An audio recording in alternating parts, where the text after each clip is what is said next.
Hello student, आप लोगों का मेरे चैनल पर स्वागत है। और यहाँ पे जैसे कि हम लोग एनटीए नेट की तैयारी कर रहे हैं और आप इसमें प्रीवियस ईयर के पेपर सॉल्व हम लोग कर रहे हैं। तो आज का पेपर था 2017 का, मैंने 25 क्वेश्चन आप लोगों को करा दिए हैं और जो थर्ड पेपर था। और आज हम लोग 26 क्वेश्चन करेंगे। वो क्या है उसमें देखते हैं हम लोग।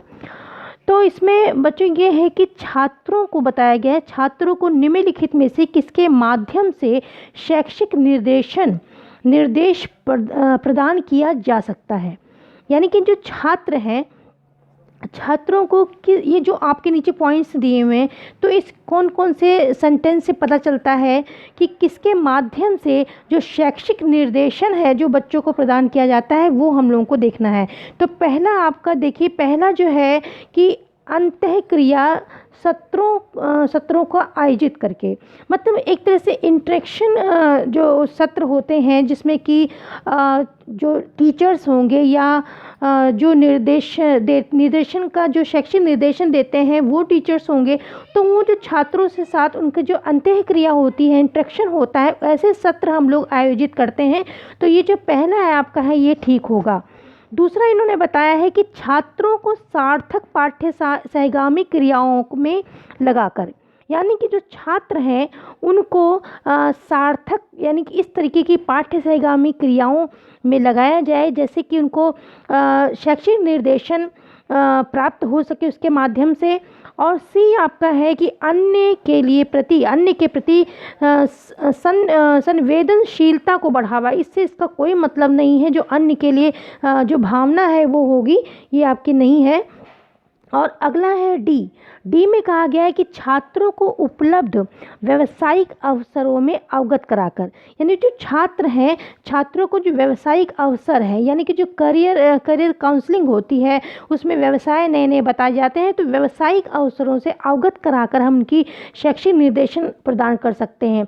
ये है आपका कि छात्रों को सामूहिक जीवन की परिस्थितियों से परिचय कराकर, यानी कि छात्रों को सामूहिक जीवन के जो एक तरह से सामूहिक जीवन है उससे परिस्थितियों से परिचित कराकर, तो ये भी आपका हो सकता है। तो इसके हिसाब से हम लोग देखेंगे तो आपका पहला हुआ, ए हुआ आपका, और आपका बी हुआ, और डी है और ई है। तो इसके हिसाब से हम लोग देखेंगे तो जो पहला आपका है वो बिल्कुल ठीक होगा। अगला क्वेश्चन है कि निम्नलिखित को सुमेलित करना है, आपको मैच करना है। तो इसमें देखिए, एक तरफ आपको जो प्रविधियां बताई गई हैं, दूसरी तरफ प्रक्रियागत सरोकार बताए गए हैं। तो इसमें समूह निर्देशन जो प्रविधि है वो कहाँ पे प्रयोग की जाती है, ये देखा जाएगा। तो जो समूह निर्देशन आपका होता है, एक समूह होता है, पूरा एक ग्रुप होता है, उसका जब निर्देशन किया जाता है तो वो कब होता है, जब समूह में परिचर्चा कराई जाती है। ये आपका जो ये चौथा है कि समूह में जब परिचर्चा होती है तो समूह निर्देशन होता है। दूसरा आपका है कि निर्देशित परामर्श, यानी कि जहाँ पे निर्देशित आ जाता है वहाँ पे हल्का सा आदेश की भावना भी आ जाती है।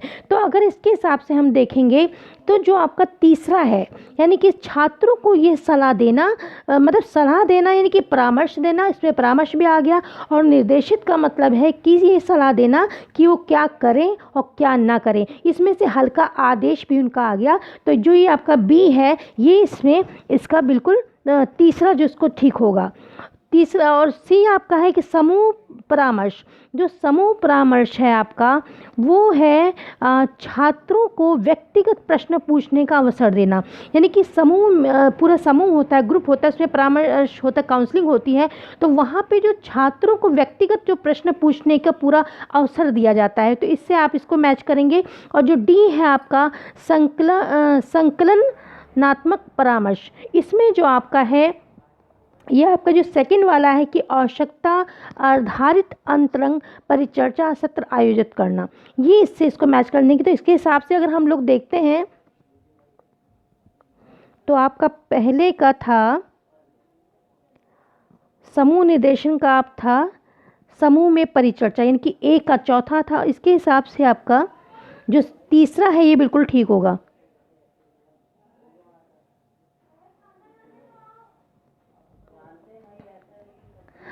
अगला है आपका 28 क्वेश्चन है। इसमें पूछा गया कि निम्न सूची दो दी गई है, एक में है आपका निर्देशन के उपकरण दिए गए हैं और दूसरी तरफ आपको जो उससे संबंध कार्य हैं उनको बताया गया है। तो परीक्षण, अब जो टेस्टिंग होती है, परीक्षण होता है, वो किस लिए लिया जाता है? तो परीक्षण जो लिया जाता है बच्चों, वो छात्रों की योग्यता का पता लगाने के लिए किया जाता है।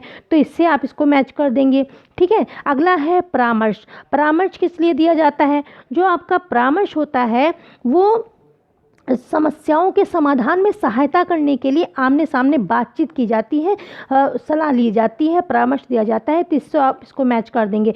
और आपका अगला है अनुवर्ती कार्यवाही। अनुवर्ती कार्यवाही का मतलब होता है कि कोई भी छात्र ये जब ये पता लगाना होता है, जो अनुवर्ती कार्यवाही होती है, इसमें ये पता लगाना होता है कि जो छात्र है कोई भी जैसे व्यवसाय कर रहा है, कोई भी चीज़ कर रहे हैं, तो उसका व्यवसाय में अच्छा प्रदर्शन कर रहे हैं कि नहीं, इस चीज़ का पता लगाने के लिए जो अनुवर्ती कार्यवाही है वो की जाती है। ये फॉलो अप होता है ये। और चौथा आपका है कि उपाख्यानिक अभिलेख, ठीक है। ये जो होता है आपका, इसमें इसमें जो आपका जो छात्र हैं, इसमें छात्रों से संबंधित, जो छात्र पढ़ते हैं उन छात्रों से संबंधित विशिष्ट घटनाओं और जो प्रकरण हुए हैं को दर्शाने वाला पूरा उनका विवरण होता है। जो छात्र होता है उससे संबंधित जो विशिष्ट घटनाएं होती हैं उसका पूरा विवरण एक रजिस्टर में लिखा जाता है और प्रकरण को दर्शाने वाले विवरण सब रजिस्टर में नोट किए जाते हैं। तो ये आपका उपाख्यानिक अभिलेख हो गया, ठीक है। अगर इसको हम लोग देखेंगे हिसाब से तो आपका जो पहले का था वो चौथा था और बी का आपका तीसरा है।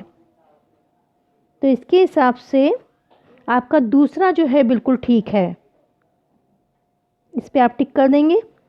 अगला क्वेश्चन है आपका 29 क्वेश्चन है कि निर्देशन एक ऐसी प्रक्रिया है जो कि किसी व्यक्ति की सहायता करती है। अब इसमें कई पॉइंट दिए गए हैं और आपको इसमें देखना कौन कौन से हैं। तो पहला है अपनी योग्यता को समझने के लिए, तो ये बात भी ठीक है। निर्देशन से हम अपनी क्वालिटीज़ को ज़्यादा नहीं जान पाते, तो अगर एक तरह से आकलन होता है या निर्देशन से हम अपनी योग्यता को भी समझ सकते हैं। और आपका दूसरा है कि स्वयं को यथार्थवादी स्वरूप में चित्रित करना, ये भी ठीक है। और जीवन के उद्देश्यों के प्रति अपनी समझ को बेहतर बनाना, ये आपका ज़्यादा सुटेबल नहीं है। डी आपका समुदाय की भूमिका के बारे में सूचना प्रदान करना, तो ये भी नहीं है आपका। और अगर देखा जाए इसके हिसाब से, और ई जो है कि परिपक्व स्व निर्देशन की स्थिति प्राप्त करने में सहायता करना। अगर हम नीचे जो कूट देगा उनको देखते हैं अगर, तो ए तो हमारा बिल्कुल ठीक है। अब ए हमारा बिल्कुल ठीक है और हमारा स्वयं को यथार्थवादी स्वरूप को चित्रित करना, ये भी ठीक है। और जीवन के उद्देश्यों के प्रति अपनी समझ को बेहतर करना, कुछ हद तक ये भी आपका ठीक है। और परिपक्व स्व निर्देशन की स्थिति प्राप्त करने में सहायता करना, ये भी ठीक है। तो इसके हिसाब से आपका जो डी है, समुदाय की भूमिका के बारे में सूचना प्राप्त करना, ऐसा निर्देशन में कुछ भी नहीं होता है। तो इसके हिसाब से आपका जो ठीक होगा वो, तो आपका ए ठीक है, बी ठीक है, सी ठीक है,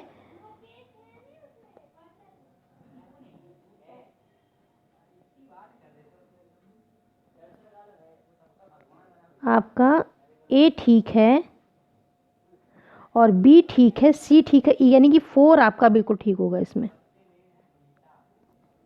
अब अगला क्वेश्चन है आपका 30 कि एक छात्र ये जानना चाहता है कि क्या वह एक विशिष्ट रोजगार में अच्छा प्रदर्शन करेगा। इसका पूर्व अनुमान लगाने के लिए निम्नलिखित में से किस उपकरण का प्रयोग किया जाता है। तो माय डियर स्टूडेंट, आप लोग यहाँ पे जो एक नेट का पेपर देने जा रहे हैं, तो इसका जो पहला है टीचिंग एप्टीट्यूड, यानी कि टीचिंग एप्टीट्यूड, यानी कि आप टीचर बनने जा रहे हैं, प्रोफेसर बनने जा रहे हैं, तो आपका एक पेपर होता है टीचिंग एप्टीट्यूड, यानी कि आपकी अभियोग्यता को नापा जाता है, परीक्षण लिया जाता है। तो जब हम किसी विशेष क्षेत्र में जाते हैं, विशेष रोजगार में जाते हैं, तो वहाँ पे एक अभियोग्यता परीक्षण यानी कि आपका एप्टीट्यूड परीक्षण होता है। समझ गए आप लोग। जैसे कि आपके नेट में भी, नेट आपका जो पेपर लिया जा रहा है ये किस लिए लिया जा रहा है, आप प्रोफेसर बनने जा रहे हैं, तो आपकी जो योग्यता है, जो आपका एप्टीट्यूड है, उसको चेक करने के लिए लिया जा रहा है। इसीलिए इसमें एक यूनिट भी दी गई है, टीचर एप्टीट्यूड, वो भी दिया गया है, टीचिंग एप्टीट्यूड का। तो इसीलिए जो आपका, आप किसी विशिष्ट रोजगार में आप जाते हैं, अच्छा प्रदर्शन करेंगे, इसका जो पूर्वानुमान हम किस तरीके से लगाते हैं, इसका पूर्वानुमान हम लोग अभियोग्यता परीक्षण से लगाते हैं। तो इसके हिसाब से आपका जो दूसरा है वो बिल्कुल ठीक है। अब अगला क्वेश्चन है कि 31 क्वेश्चन, नई पाठ्यचर्या के प्रति स्कूल शिक्षकों की अभिवृत्ति यानी कि जो स्किल है, अभिवृत्ति के संबंध में प्रदत्त संग्रह करने के लिए निम्नलिखित में से कौन सी मापनी योगात्मक मापन जो आपके प्राप्तांक हैं को एक संकेत के रूप में उपयोग करेगी। तो जितनी भी यहाँ पे मापनियाँ दी गई हैं, एक गटमैन मापनी दी गई है, ऑसगुड की मापनी दी गई है, थर्स्टन की दी गई है, लिकर्ट दी गई है। तो जब आप ये मापनियाँ पढ़ेंगे तो वहाँ पे आपको पता चलेगा जो योगात्मक मापन जो प्राप्तांक हैं वो आप लिकर्ट मापनी से मापते हैं। तो इसलिए ये इसका बिल्कुल ठीक होगा।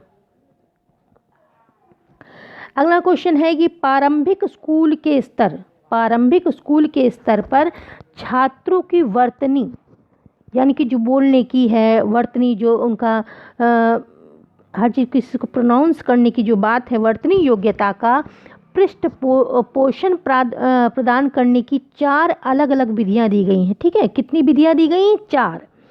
4 विधियां दी गई हैं।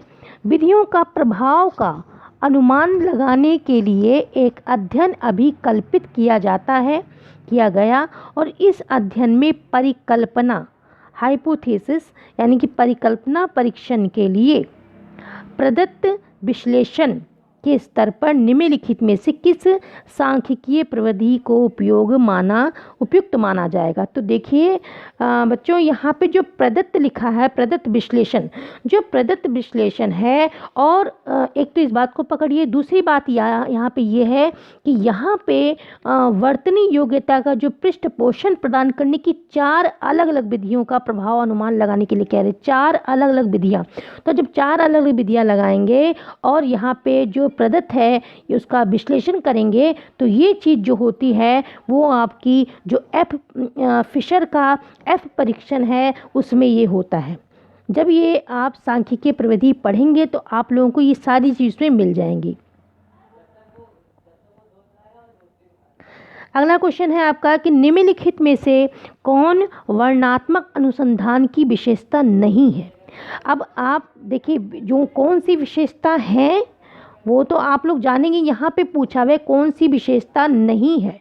तो देखिए वर्णनात्मक जो होता है, वर्णनात्मक अगर हम देखें इसका, तो व्यक्तिक कहानियों का संग्रह करना, इसका जो पहला है आपका कि व्यक्तिक कहानियों का संग्रह करना, ये तो विशेषता आपकी है।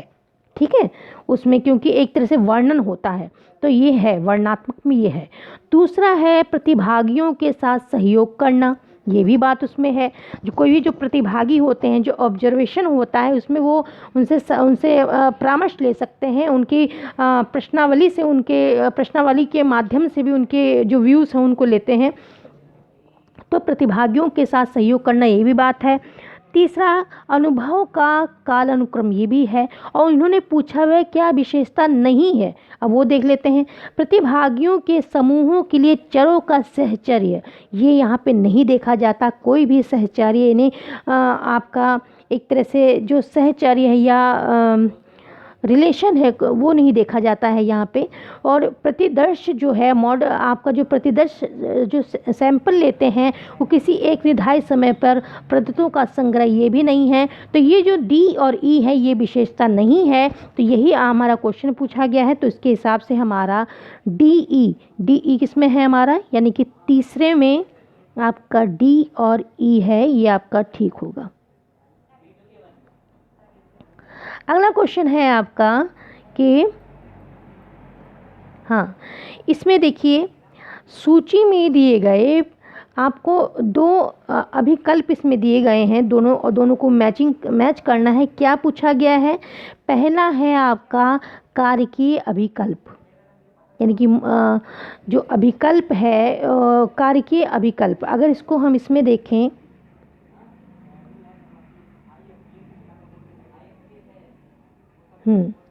फैक्टोरियल डिज़ाइन है तो, और दूसरा है time series design, Solomon four group design, repeated measure design, इस तरीके से ये है। तो अब इसको अगर देखेंगे, अब लोग हिंदी में देखेंगे तो इसका आपका कारकीय अभिकल्प, अब कारकीय अभिकल्प का आप मिलाएंगे, फोर जो है उसका कि दो मापनों के बीच, आपका फोर है कि दो मापनों के बीच प्रयोगात्मक परिवर्तन के साथ बार बार मापन को सम्मिलित किया जाता है। ठीक है, ये आपका है। और अगर दूसरा देखेंगे हम लोग, है आपका कि समय श्रृंखला। अब समय श्रृंखला को हम लोग अगर देखते हैं तो इसमें आपका जो समय का है,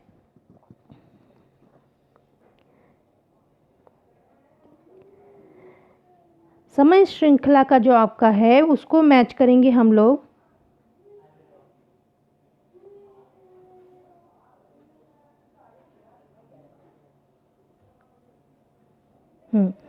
जो आपका समय श्रृंखला है उससे आप लोगों का मैच होगा। जो तीसरा है आपका कि दो या दो से अधिक स्वतंत्र चर सम्मिलित होते हैं और अभिकल्प के प्रकोष्ठ स्वतंत्र चरों के स्तर द्वारा निर्धारित होते हैं, ये इसका है। और अगला है कि सोलोमन का चतुर समूह अभिकल्प। तो इसको अगर हम लोग देखते हैं तो ये आपका जो पहला वाला है, यानी कि उतने समूह सम्मिलित होते हैं जितने प्रयोगात्मक परिवर्तन होते हैं, तो ये इसका बिल्कुल ठीक होगा। और आखिरी है पुनर्वर्ती अभिकल्प। इसमें आपका जो सेकंड है कि आश्रित चर पर एक ही प्रयोज्य का एक से अधिक बार, यानी पुनर्वृत्ति हो रही है, तो ये बार बार रिपीट हो रहा है, तो ये इसका होगा। तो इसके हिसाब से अगर हम लोग देखते हैं तो आपका जो सेकंड है वो बिल्कुल ठीक है आपका।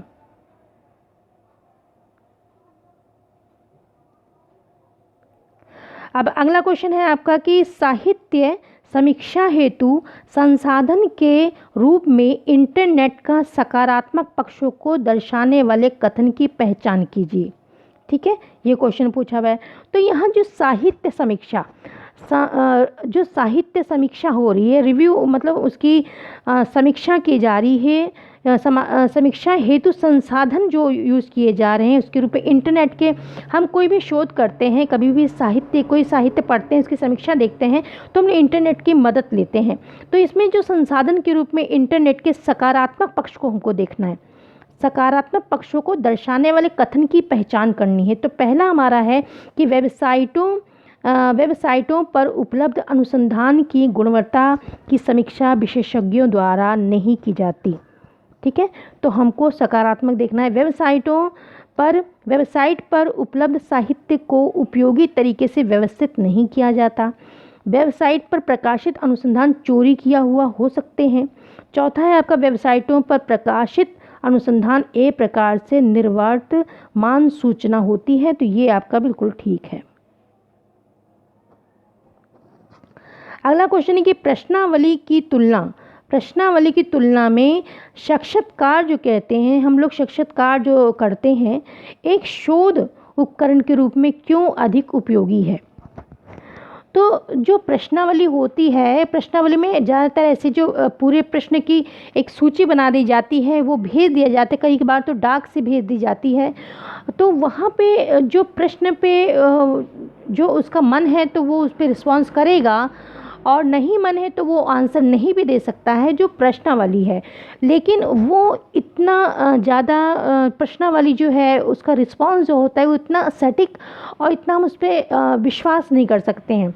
लेकिन जो हमारा जो साक्षात्कार है वो आमने सामने होता है, ठीक है, वो आमने सामने हम एक दूसरे से फेस टू फेस होता है, तो उसमें हम ज़्यादा जो हमारे जो तथ्य प्राप्त होते हैं, जो हमारा उसमें जो डाटा प्राप्त होता है वो और एक तरह से ज़्यादा ऑथेंटिक रहता है। तो यहाँ पे अगर हम देखें तो इसीलिए वो कह रहे हैं कि ये जो आपका साक्षात्कार है ये इतना उपकरण अधिक उपयोगी क्यों है, क्योंकि व्यक्तिगत और संवेदनशील सूचना प्राप्त करने की इसकी क्षमता होती है, इसकी अच्छी क्षमता है, इसलिए ये ठीक है। तो इसके हिसाब से आपका जो पहला वाला बिल्कुल ठीक है। अगला क्वेश्चन है कि इसमें दो अभिकथन दिए गए हैं आपको। इसमें दो अभिकथन हैं कि एक है कि अनुसंधान परिकल्पना को एक वैकल्पिक परिकल्पना H1 होने के कारण स्वीकार्यता के दायरे में रखना होता है। ठीक है, ये बात करें क्यों, अब क्योंकि बता रहे हैं, क्योंकि शून्य परिकल्पना HO उच्च अल्फा यानी कि अल्फा सार्थकता स्तर पर अस्वीकार की गई, जिससे कि टाइप 1 त्रुटि की संभावना बिल्कुल कम होती है या न गण्य होती है। तो इसके हिसाब से ए आपका ठीक है इसमें, और ए और आर दोनों सही हैं, और जो आर जो है वो ए की सही व्याख्या कर रहा है, यानी कि आपका ये ठीक है।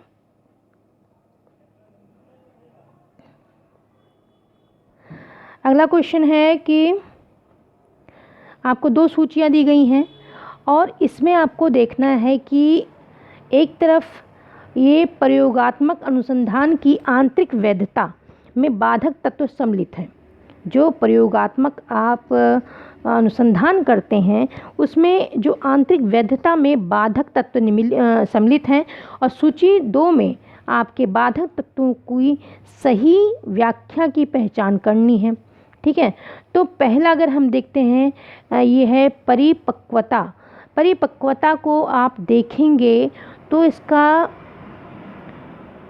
कि इसमें क्या होता है, इसका अगर 4 हम देखें कि समय के प्रकार्य के रूप में प्रयोज्यों के भीतर प्रचालित प्रक्रिया, यानी कि एक तरह से जो परिपक्वता हम देखते हैं वो समय के प्रकार्य के रूप में प्रयोज्यों के भीतर प्रचालित प्रक्रिया अगर है, इसको हम इसमें देखें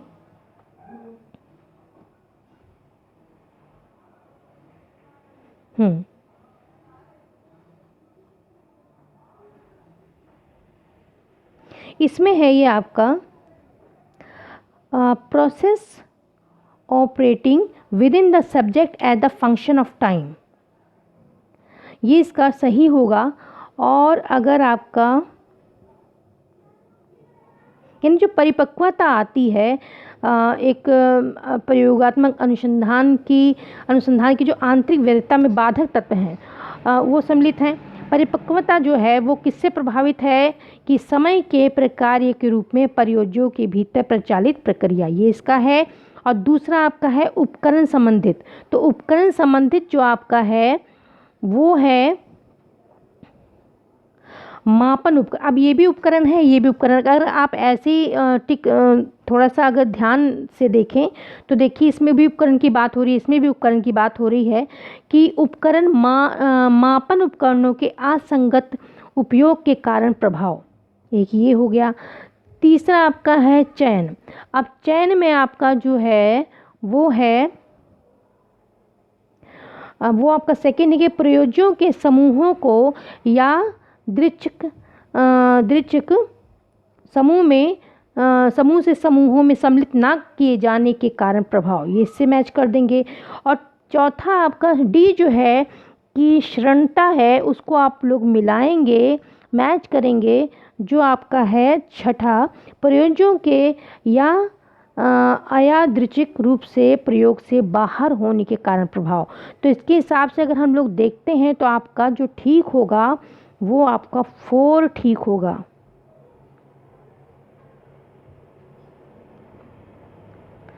अब अगला क्वेश्चन है आपका कि निम्नलिखित में से कौन से प्रतिदर्शन प्रविधि संभाव प्रतिदर्शन के अंतर्गत आती है। तो अगर हम लोग संभाव देखें तो संभाव में आपका जो संभव है या संभाव है वो आपके हैं, उसमें आपका एक तो है सिंपल रैंडम सैम्पलिंग होती है, ये आपकी है, ठीक है। अगर इसको हम इसमें देखें, इंग्लिश में देखते हैं, कभी कभी जो टर्म इसकी है,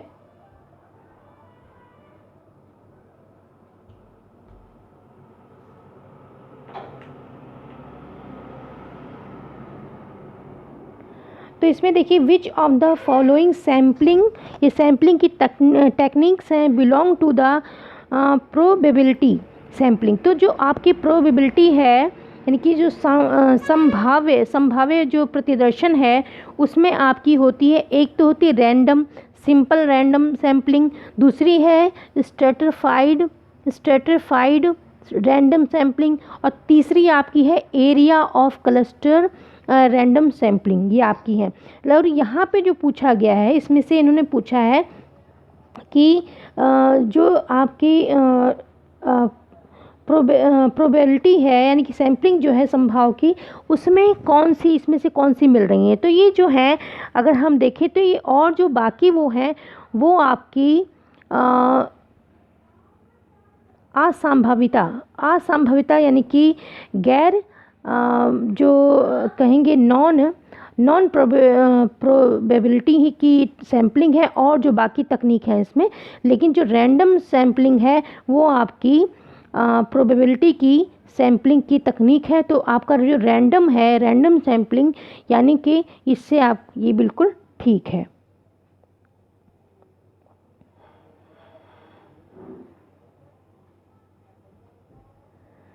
अगला क्वेश्चन है आपका, इसका आपका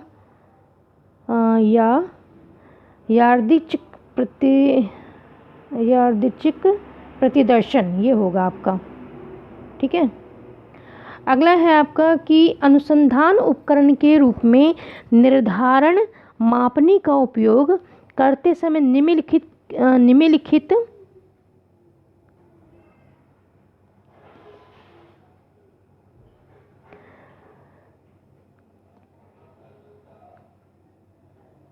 निम्नलिखित किससे बचा जाना चाहिए।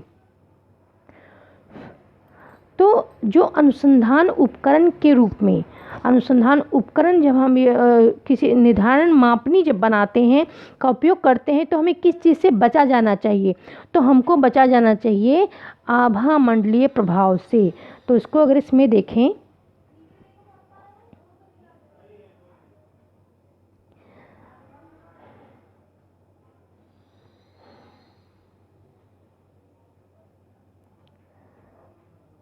तो इसको हैलो इफ़ेक्ट कहते हैं, इससे हमको बचा जाना चाहिए।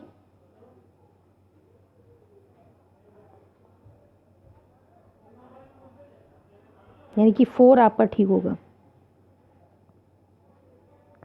अगला क्वेश्चन है कि भारत में सभी के लिए प्रारंभिक शिक्षा, यानी कि जो आपकी बेसिक शिक्षा है या एलिमेंट्री शिक्षा है, वो प्रारंभिक शिक्षा का लक्ष्य प्राप्त करने में सबसे बड़ी बाधा क्या है।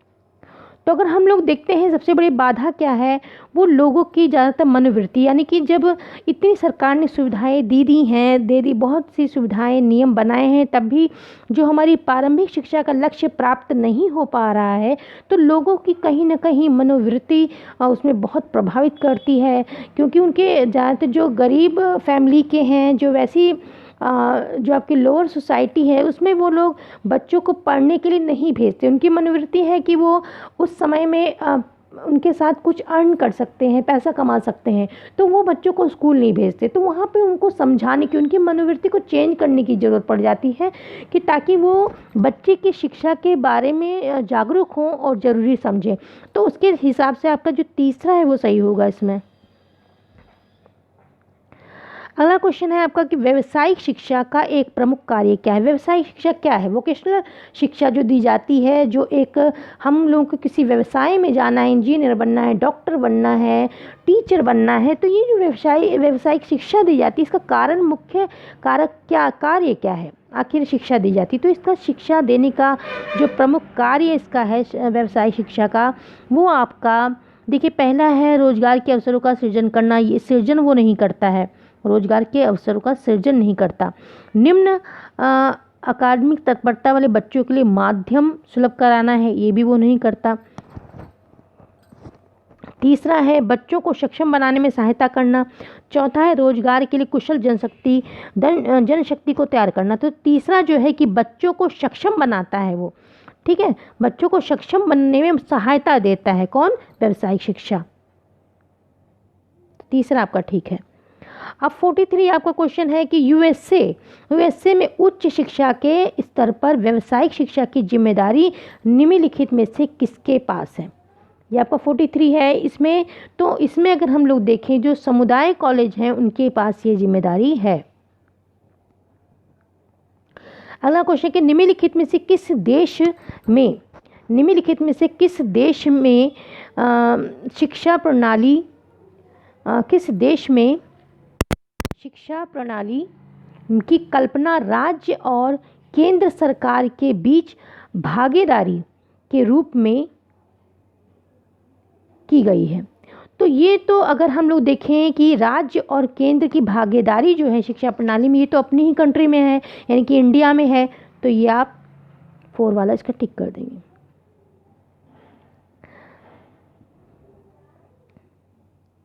अगला क्वेश्चन है कि निम्नलिखित में से कौन सा देश उच्च शिक्षा के स्तर पर दूरस्थ शिक्षा पाठ्यक्रम, दूरस्थ शिक्षा यानी कि जो डिस्टेंस एजुकेशन है, इस पाठ्यक्रम के क्षेत्र में आगे है, अग्रणी है, ठीक है, वो कौन सा देश है? तो वो आपका जो है इसमें ब्रिटेन कहा जाएगा, ब्रिटेन आपका है। अगला क्वेश्चन है कि कौन सा पाठ्यक्रम प्रतिमान यानी कि मॉडल, पाठ्यक्रम का मॉडल प्रचालन में न्यूनतम प्रजातांत्रिक है? तो आपका इसमें इसके हिसाब से देखा जाए तो न्यूनतम, अगर देखा जाए न्यूनतम प्रजातांत्रिक है तो ये आपका आधारिक प्रतिमान होगा।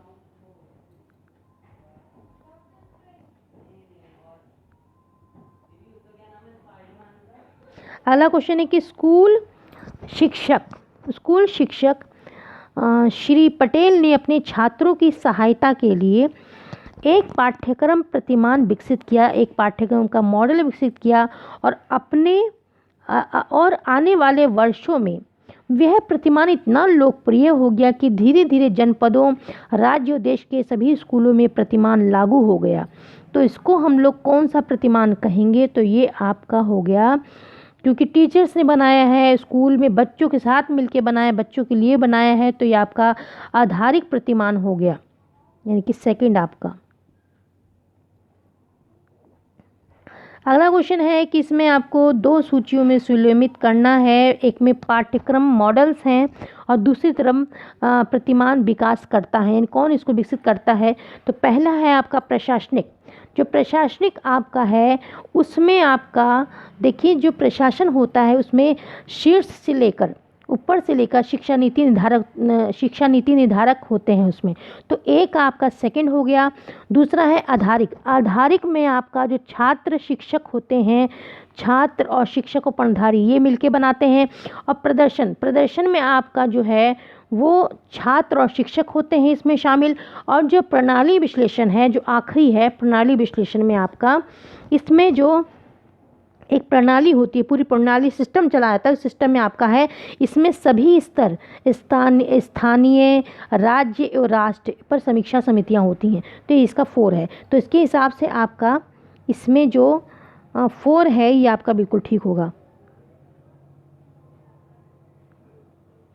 अगला क्वेश्चन है कि योगात्मक मूल्यांकन से तात्पर्य क्या है? योगात्मक मूल्यांकन वो होता है जो पूरे साल के बाद किया जाता है, ठीक है। इस हिसाब से आपका जो आवधिक परीक्षण जो है, जो साल में किया जाता है, पूरे वर्ष के बाद, 1 साल के बाद जो आपका मूल्यांकन होता है, उसमें हम आवधिक परीक्षण को हम लोग योगात्मक मूल्यांकन कहते हैं। तो आपके इसके हिसाब से आपका जो तीसरा है वो बिल्कुल ठीक होगा। अगला क्वेश्चन है कि माध्यमिक स्तर पर एक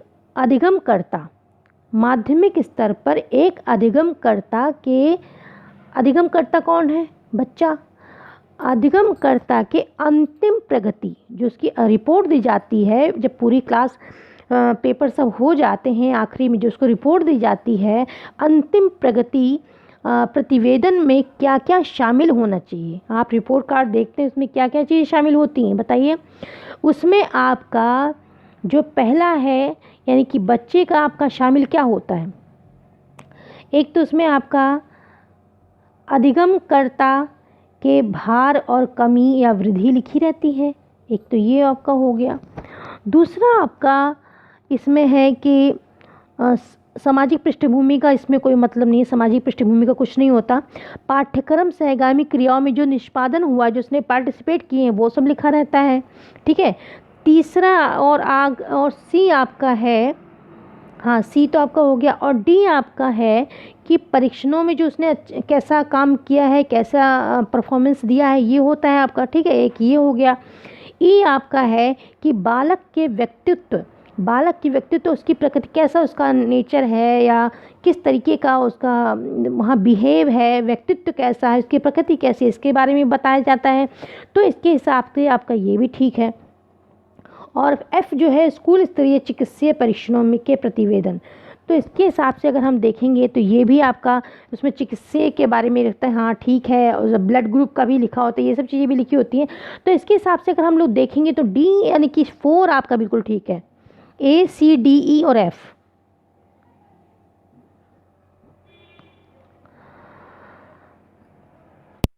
तो बच्चों ये 50 आपके क्वेश्चन हो गए हैं। और ये क्वेश्चन में अगर कोई भी डाउट है तो आप लोग बताइए, उसको दोबारा हम पूरी कोशिश करेंगे समझाने की। और ये वीडियो ज़्यादा से ज़्यादा अपने दोस्तों में भी शेयर करिए, क्योंकि पेपर आ रहे हैं, उन लोगों की भी हेल्प हो सके, वो लोग भी इसका फ़ायदा ले पाएँ। और सो थैंक्स फॉर वॉचिंग।